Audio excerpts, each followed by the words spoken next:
ကဲဒီနေ့ပြောပြခြင်းတဲ့အကြောင်းအရာကတော့မြန်မာနိုင်ငံရဲ့စပါးကြီးကြီးလို့တင်စားခေါ်ဝေါ်ကြတဲ့အေယာဝတီတန်းဒေသကြီးမှာစပါးကင်းစင်းစင်းကြီးရဲ့အောက်မှာတိတ်တိတ်ကလေးဖြစ်ပေါ်နေတဲ့ပြဿနာကြီးတစ်ခုကြောင့်ပါပဲ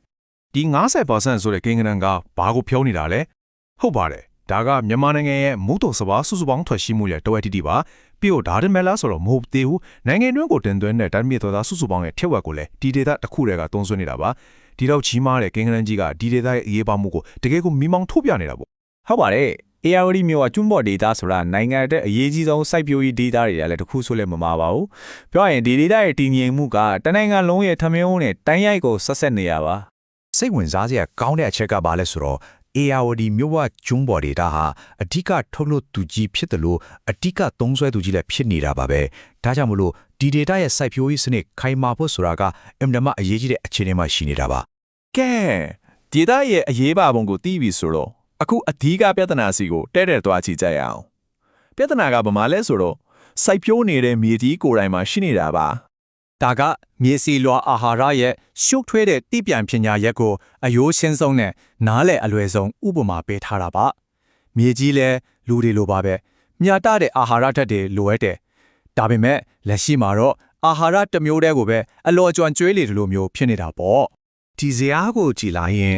်အဓိကပြဿနာဖြစ်တဲ့အာဟာရမညီမျှမှုကိုရှင်းရှင်းလင်းလင်းမြင်နိုင်ပါတယ်။မြေကြီးကတကယ်လိုအပ်နေတာပါတွတ်တဲ့ phosphate နဲ့ sulfur တို့လိုအာဟာရတွေပါ။ဒါပေမဲ့အဲ့ဒါတွေအစား nitrogen တစ်မျိုးတည်းကိုပဲအလွန်ကျွံထည့်ပေးနေမိတယ်လို့ထင်နေတာကိုတွေ့ရမှာ။ကဲပြဿနာကဘာလဲဆိုတာကိုသိပြီဆိုတော့အခုဘာကြောင့်ဒီလိုဖြစ်ရတယ်လဲဆိုတာကိုဆက်ပြီးလေ့လာကြည့်ဖို့လိုလာပါလိ။ဒါကတကယ်တော့အဖြေတစ်ခုတည်းနဲ့ပြီးသွားမယ်ကိစ္စမဟုတ်ပဲအကြောင်းရင်းပေါင်းများစွာနဲ့ရှုပ်ထွေးနေတဲ့ကိစ္စတစ်ခုပါဒီအပိုင်းမှာတော့အဓိကစိန်ခေါ်မှုကြီးလဲချက်ကိုတစ်ခုချင်းစီလဲလာသွားမှာဖြစ်ပြီးအရေးကြီးတာလားဒီအခက်အခဲတွေအားလုံးဟာတစ်ခုနဲ့တစ်ခုချိတ်ဆက်နေတယ်ဆိုတာပါပဲအိမ်နီးချင်းနိုင်ငံတွေနဲ့ရှင်းကြည့်လိုက်တဲ့အခါအေရာဝေမြေဝကျွန်းမော်ဒေတာရဲ့မြေတော်စားတုံးဆွဲနှုန်းကဘယ်လောက်တောင်နှိမ့်ကျနေလဲဆိုတာကိုထင်ထင်ရှားရှားတွေ့ရမှာပါဒီကွာဟချက်ကစပါးထွက်နှုန်းကိုတိုက်ရိုက်တွားပြီးတော့ထိခိုက်စေတာပေါ့ဒီပန်နီးကြအချက်လက်တွေလလန်းမမီတဲ့အခါမှာဘာဖြစ်လဲဆိုတော့မြေစွာကိုထိရောက်ရောက်မတုံးဆွဲနိုင်ပဲမှားယွင်းတဲ့နီးလန်းတွေကိုအသုံးပြုမိတတ်ကြပါရဲ့အရေးကြီးဆုံးကတော့မြေစီလွာကိုစနစ်တကျစစ်ဆေးပြီးလိုအပ်တာကိုဖြည့်ဆည်းတာမျိုးမဟုတ်ပဲအစင်လာအတိုင်းဒါမှမဟုတ်ဘေးနာကလူတွေရဲ့အကြံဉာဏ်တိုင်းလုံးဆောက်နေကြတာပါပဲကဲအခုဆိုရင်ပြဿနာတွေကိုအဓိကထားဆွေးနွေးခဲ့ပြီးဆိုတော့ဖြည့်ရှင်းချက်တွေဘက်ကိုဦးတည်ကြည့်အောင်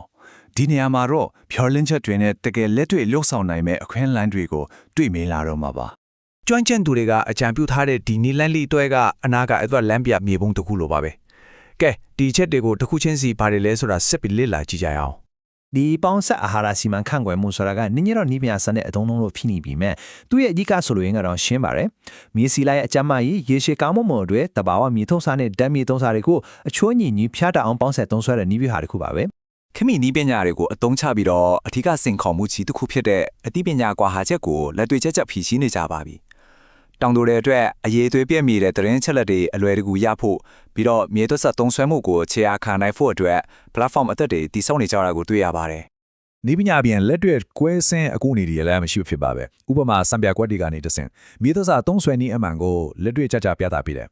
ပြီးတော့အသေးစားချင်းဝင်စနစ်တွေကနေတဆင်တောင်တူတွေသူ့မြေတွေတကယ်လိုအပ်တဲ့မြေသွက်စားတွေကိုဝယ်ယူနိုင်အောင်ကူညီပေးနေလာမျိုးပေါ့ညီကုန်းချုပ်အနေနဲ့ခြုံဝုံပြီးပြန်သုံးသပ်ကြည့်ကြအောင်ပါဒီဒေတာအတွက်မြေစီလိုပြဿနာလေးချက်ခုကနေနိုင်ငံတော်အဆင့်စာနာရိတ်ခါဖူလုံရေးဆိုတဲ့အလွန်ကြီးမားတဲ့ကိစ္စရပ်အထိဘလို့တိုက်ရဲ့ဆက်ဆက်နေလဲဆိုတော့ပြန်ပြီးတော့လေးပေးဆွေးနွေးချင်ပါတယ်ဤလေးလာဆန်းစစ်မှုတစ်ခုလုံးကနေအထူးကမတားထားရမယ့်အချက်ကတော့ရှင်းလင်းပြသပါတယ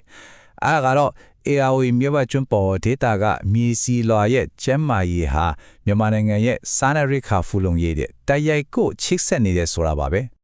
နောက်ဆုံးလေနဲ့ဒီမေကွန်းလေးရတော့အနာဂတ်ကမျောကြည့်ပြီးပုံမချေပြန့်တဲ့ရောက်မှုတွေကိုဆက်ပြီးစဉ်းစားဆင်ခြင်စေဖို့ပါပဲတကယ်တော့ဒီဖြည့်ရှင်းချက်တွေရဲ့အောင်မြင်မှုအပေါ်မှာတနိုင်နှလုံးရဲ့အနာဂတ်ကအမားကြီးမူတည်နေတယ်လို့ပြောရင်တော့ရပါတယ်